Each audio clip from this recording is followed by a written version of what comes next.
بسم اللہ الرحمن الرحیم۔ تاریخ بغداد میں روایت ہے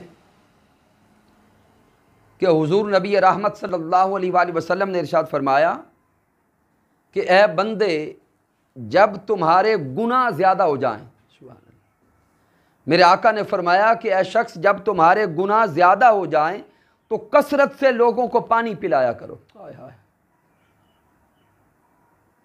صدقے جائیں آقا علیہ السلام کی تعلیمات پر۔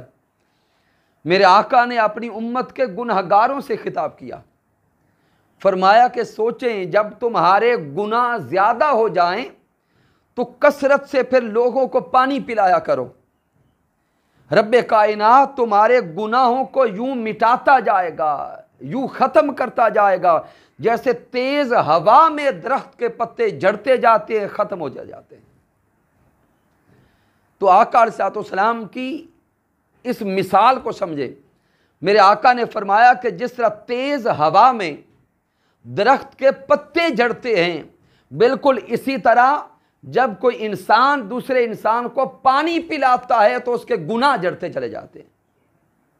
بادشاہ پور ویلفیئر کمیٹی کے وہ میرے دوست احباب جنہوں نے بادشاہ پور کے اندر صاف پانی کی دستیابی کا اہتمام کیا ہے، سامعین محترم، پیارے محبوب علیہ السلام کی زبان اقدس سے انہوں نے نیکیوں کا ایک راستہ کھولا، انہوں نے اپنے گناہ مٹانے کا ذریعہ بنایا۔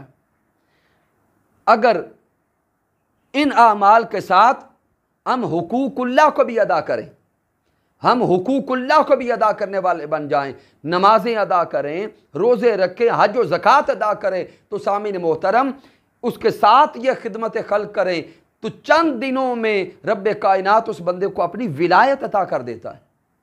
میں اپنے دوستوں کو عرض کروں گا کہ یہ اہتمام تو آپ اپنے رزق سے کر رہے ہیں، ساتھ نمازوں کا بھی اہتمام کریں، روزوں کا اہتمام کریں، حج و زکوٰۃ کا بھی اہتمام کریں، تاکہ حقوق اللہ بھی ادا ہوں اور حقوق العباد بھی ادا ہوں۔ تو میں یقین کرتا ہوں کہ آنے والے دور میں ہمارے علاقے میں تو اللہ کے اولیاء کی کثرت ہوگی۔